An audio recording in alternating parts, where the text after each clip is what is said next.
This movie predicts what's about to happen in America. 40 Acres is a straight to the point prepper film. It's one of the most accurate portrayals I've seen of what life could look like if the system collapses. No superheroes, no government rescue, just land, freedom, and survival. If you're a homesteader, a freedom lover, or someone who's prepping for what's really going on, this movie hits different. So now let's talk about what it got right about prepping. Mm-hmm. Okay, so first off, it's not glamorous or pretty. If you notice, the film has this dusty look. Everything's full of beiges and dull greens, and that's for a reason. Prepping, homesteading, all this stuff is not supposed to be this fancy. You got a whole production cast with cameras and special microphones and stuff. It's more, this is hard work every day, day in, day out. They don't see the hard work that actually goes into it. And that's what the film was trying to show you. Like, hey, nothing about this is pretty. Being a prepper and especially having to use your preps, if you're ever in that situation, it's not pretty. And secondly, Although you can make it pretty I guess you can make it with pretty. flowers and Oh God. all Okay. that stuff if you want to. Okay, you can do that, I guess. But secondly, food and water is everything. One thing that we also noticed in the film was that food was literally the highest commodity there was. It was like nobody wanted your gold, nobody wanted your silver, nobody wanted your Bitcoin. People wanted food and water, and that's what I try and tell people all the time. Is like if you're taking this serious, I guess to a degree, you can say, "Oh, I am prepping with my Bitcoin for like a specific scenario, financial collapse or whatever." But at the end of the day, if things ever got really bad, your Bitcoin is not going to help you. Goods and services are gonna. Goods and services. Do you know how to woodwork? Do you know how to? Are you a free? Do you know masonry, like with bricks? Are you a woodworker, carpenter, stone layer, whatever? And they talked about that in the film, like with the goods, right? Mm-hmm. Augusta Farm and Freeman Farm exchanged moonshine and Oh kush with yeah, each yeah, other. yeah. So that's just a portrayal of that. So yeah. Yeah, vices really are going to help people get through the apocalypse. So, trading moonshine, trading weed, they did that, and for a good reason. They were like, what else is there to do? That's what they were on. So, Yeah. What did the movie get scarily accurate about current yeah, events? yeah. It got scarily accurate about how desperate people are. They're going to be willing to do anything to survive. We see in one of the scenes, our character is eavesdropping over the radio. She's listening to two families talk. And basically, it's one woman pleading with another family, a man. She's like, hey, we need more food. And he's like, we already gave you more food. Like, we ain't got nothing left to give you. And she says, hey, I know you're lonely over there. Maybe we could work something out, and you just hear it in the air like, oh Lord, like it's getting bad. Wink, wink. I'm laughing, but it really is a sad thing when you think about one of your sisters getting that desperate for food that she's willing to do some favors. Especially if they have children. I mean, these people are going to be willing to do anything to give their kid, at least their kids, food, not themselves. Amen. Amen. Because just imagine, just imagine you have not prepped well enough and you have kids.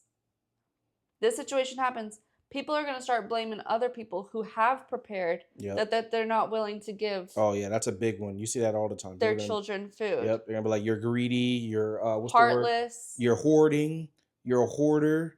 Just because while they were buying fancy new trucks and cars and all of the nice new iPhones, you say, hey, let me go buy a pound of rice or something, put up some rice and beans. And they're like, oh, you're a hoarder. You got it, share it. It's like, okay, okay. So yeah, it was a crazy movie. Did it make you think more about anything that you hadn't previously really thought that much about? Yeah. I know the first thing you were talking about was the fence. Yeah.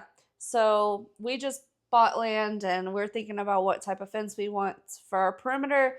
And just watching this film, they have a different fence than what I've seen online researching. Online they have like barbed wire fence, normal with the T post and all that. But in the film, they had like a really tall electric fence that had the barbed wire. Mm-hmm. What do you call it? The circle at the top. Yeah.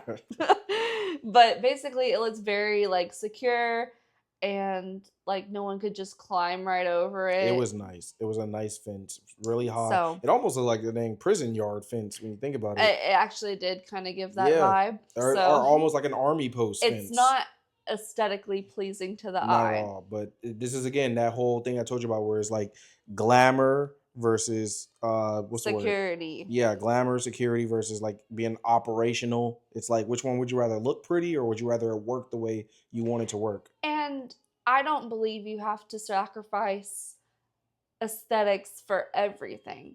Mm, But I think you should also be rational about what's most important. for sure, for sure. Second was a surveillance system. My wife talked about that a lot. She liked the fact that they had cameras on all different types of area on their property, because and a big thing about the surveillance system, like I said, was that they had all their sections, like they knew where was where. She would say, hey, check the camera at so and so because I thought I saw something. That's super huge. I feel like a lot of people aren't thinking about that. Once you get your property and you start to learn your land, you need to say, hey, after you get your house there and all this stuff, you need to say, hey, this is this area, this is this area, this is this area. And everybody in your on your property, everybody in your home, on the homestead, everybody who's going to be there, they need to know where is where. Talking about the real people who are going to be, who are prepping with you, your family, they need to know, hey, come to XYZ. They need to report there instantly. They know how to get there. They know exactly what you're talking Yeah. about. Along with the surveillance system, I know you wanted to talk about the ham radio. Oh my lord. So why don't you just go ahead and go into For that? sure. Thank you. The ham radio was epic. So, first off, if you guys are looking at the pictures, you'll see a bunch of different radio stuff. Look, personally to me, I didn't I don't know if it was more than a ham radio, but all I know is the term ham radio. It was epic. They were able to talk with different families using the radio. Now I know some of you guys are like, duh, I've heard of a ham radio before, but I just seeing it all go into play was really cool. For example, they consistently said the network, which I'm assuming was a bunch of different families all, working together. And it's the same thing I always talk about, is that you're responsible for protecting your own land, but if you're a part of a team of a bunch of families, like y'all are somewhat still working together. Like, hey, there's raiders in this area. They tried to do this, this, and this. With communication, Yeah, yeah. I mean, for example, one of the scenes in the movie was these dudes trying to pose as Union soldiers, because this whole thing had happened after a civil war and all this stuff. It's a crazy movie again, but there was dudes trying to pose as Union soldiers, and if you weren't talking with other people in the network and getting to know stuff, the only reason they survived is because they knew, hey, we had talked to our friends and they said something about what was going on with them. If you weren't talking to other people, you would have never known. You'd be like, oh, you're with the army? Well, yeah, okay, we're safe. We're good now. Like, that's why having that radio and being able to talk to other people from far away is so amazing. You would have been eaten up. I just want to say one thing too. I'm not super well versed on ham radios. I want to, but I have heard of people like in Texas. I've heard of people far away here in America. You could talk to people in England. That's how far it Really? stretches. Yeah, radio. A radio, y'all. It's not using satellites or nothing. A radio can bounce waves that far. Somebody in England can pick up, be like, "Hello, governor." You know. Lastly, we wanted to talk about the bird calls in the film. Just noticing how they were communicating with each other to where no one else could really understand what they were trying to say. Hmm. And that's very important as well, because you want to be able to communicate without outsiders knowing what you're talking about or what's going down. So, Yeah, again, that was super cool, because it's like people in America speaking Spanish. It's like you don't know really what they're saying a lot unless you know Spanish. And bird calls just takes it one step further. They're making calls, and the calls could be anything. Stay where you are. Move, run. It could be, hey, there's people around you. And it's all just from you whistling, saying hooty hoo. With your hands doing whatever. Um, yeah, it's pretty amazing. So that was one thing we really picked up. Next, I know we did want to talk about the mindset of the characters. Let's get into that, because there's two characters we really want to talk about, right, Liz? Manny Manny is and Haley. Manny and Haley. So let's start off with Manny. Yeah, yeah, So yeah. you got to think this this guy, he grew up like in this. Like he was a young boy when all this happened. And he's gone through it almost his whole life. Hmm. So now he's grown up and now he's gone through puberty. He's never been with a girl and all this stuff is happening to him. And he finds a girl that he finds attractive. And he just takes the biggest L No, it's So a he's man. desperate. Now, my wife brought something great up. Is that I didn't think about this the first time I saw the movie was I was judging Manny harshly, but I didn't think, and this is something we all don't think about, is that he grew up in this apocalypse. He grew up in this situation where there is no society, there is no socializing with girls who aren't your sisters or cousins or wherever else live on the land. Mm-hmm. There's no, so you don't really. So the first time he sees a girl who's not really like, and a threat who's come onto the property and like we got to shoot them. First time he sees a girl like just out and about, he's seeing her swimming in a pond or whatever, a lake, and And he's that's something I believe he wasn't prepared for yeah. either, because I mean, really, the mom in the film, Haley, wasn't really equipping him with No, no, no, knowing no. that. But everything else, she was like Yeah, no, it was strict on. it was it was amazing. Yeah, he had everything, but emotional preparedness is a big one.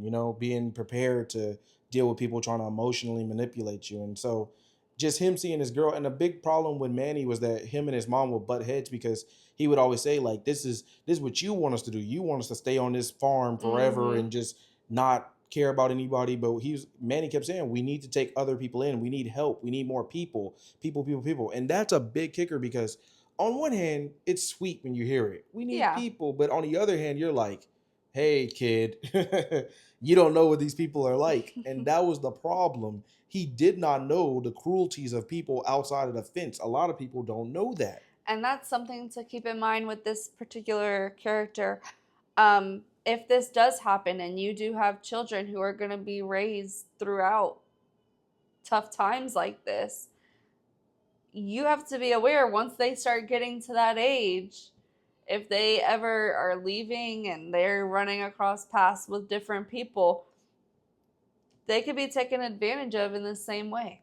Yeah, And then next thing you know, there's people pulling up to your property, yeah. demanding something or threatening to kill your son or your daughter. So yeah, Manny was the son, and he was making all those type of mistakes. But the mom, Haley, Haley was an interesting character. She was a veteran, which we can Mm-hmm. relate to.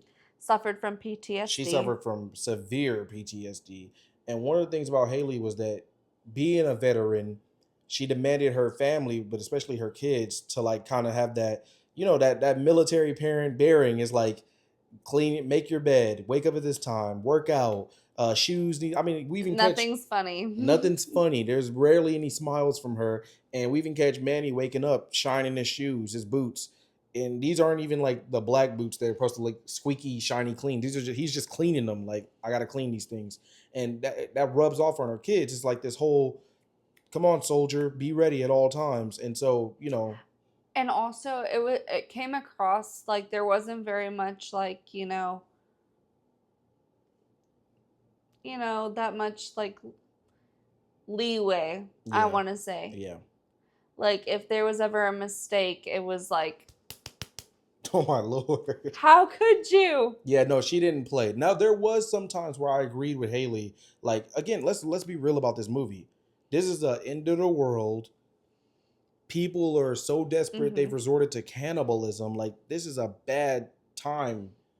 So stuff was However, real. however, you Yes. have to remember these are just kids.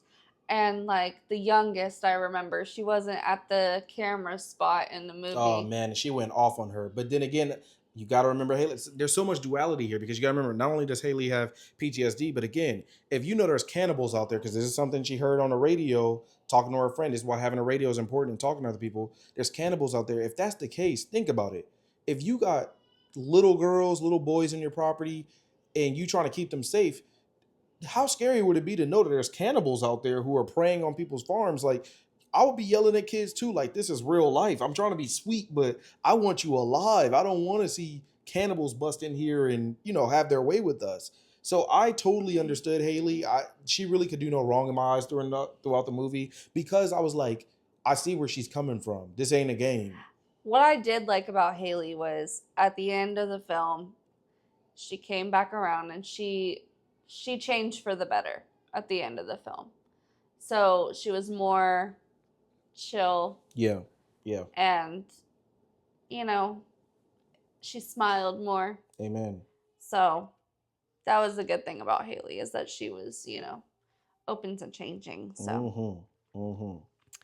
Now let's talk about the real world tie-in. We're just going to talk about how this isn't just a movie, right? It mirrors what we're seeing with land grabs, food control, and digital surveillance. So how about you take that away, babe? Talking about that a little bit while we Uh, put those images up. Yeah, I mean, come on, y'all. We see there's cases every day of land grabs, digital surveillance, and just overall control, food control, but just more than food control. I mean, what goes in and out of your body? We were just reading about SNAP benefits. SNAP benefits, saying what you can and can't get. I understand how some people feel about that, but Melissa just showed me an article the other day in, what was it, Indiana, where they were trying to say like um, how you can homeschool your kids. They're gonna have to come and they're gonna come into your home and look at the curriculum. This is just a bill that they're trying to pass, but it's just the fact that every form of your life, every time you seem to gain a little bit of control and say, I'm gonna grow my own food, I'm gonna teach my own children, I'm gonna take time out of my day to teach my own children. That's why homeschool moms, I it's crazy. It's like you were saying, I'm gonna take time out of my day to teach my children. They're like, whoa, we can't have that now. Now, it hasn't passed yet, but Oh, of that, course. I'm just saying the fact that they're trying to bring it up. It's yeah. like every chance they get, they're trying to take land, tell people what they can and can't grow. I mean, how many times have we heard about them saying, oh, I mean, with the bird flu, that type of scare, they were like, hey, y'all, we might have to start getting rid of chickens. People might not be allowed to raise chickens. It's like, come on, dude. Every chance they get. So this movie kind of just showed you how bad it gets in the end after so much stuff, how bad it could possibly get and where we could end up. That was a big slap in the face for me. We're going to put a few images on the screen as well for you to take a look at for yourself, and you can go look up those articles yourself if you want to read, Yeah, they'll be in the just description. we thoroughly enjoyed it, right, babe? Yes, it was a great movie. Um I think definitely is probably one of the most realistic prepper movies I've seen. Yeah. So I enjoyed it a lot, and I like the fact that it showed different sides of what could potentially happen, especially with Yes. Yes. Manny, um, and unfortunately the cannibalism that was portrayed. Yeah, we saw a bunch of different characters, a bunch of different people groups, and a bunch of just different mindsets. Like we saw the family trying to mind their business. We saw the family trying to connect with other families. We saw the people saying, "Hey, we ain't got it. We gonna go take it." We saw it all. So, listen, do you think this was realistic, or would you say it was some Hollywood paranoia? Like, oh Lord. No, I think it was definitely realistic. The only thing that I would probably say is obviously because it's a film, they had the cameras, the lighting, like you were talking about Mm-hmm. earlier. But everything that they portrayed, like having the fence, the radios, the what could potentially happen with the characters, was all very on point and realistic for what could potentially happen. So I do agree that it was realistic. Mm-hmm. Mm-hmm. And I just want to say to you guys, if you've seen 40 Acres and you have thoughts that we haven't talked about in today's video, please drop a comment and contribute to the conversation. Please. Also, like, if you're a prepper, this might be the most important movie that you see all year. So if you haven't watched it, take time For out of your sure. day to It's go watch fire. it. It's a great movie. It'll really make you think. I mean, like I said, it made little noobs like us think. So I know for a fact some of you guys, it might make you think. It was epic. And we can't wait to see what some of you guys have to say about it. So please go check it out if you haven't seen it. Comment, please. I want to see what you guys have to say about it. It was epic. Yeah. Awesome. Thank you so much for watching today's video. And we hope that you liked today's video. And please do subscribe, comment, like, all that jazz to see future content. We love to have you join the YouTube fam. So, If yeah. you want to see more stuff like this, for sure, too, let us know because it was fun. Yeah. Well, thanks for watching.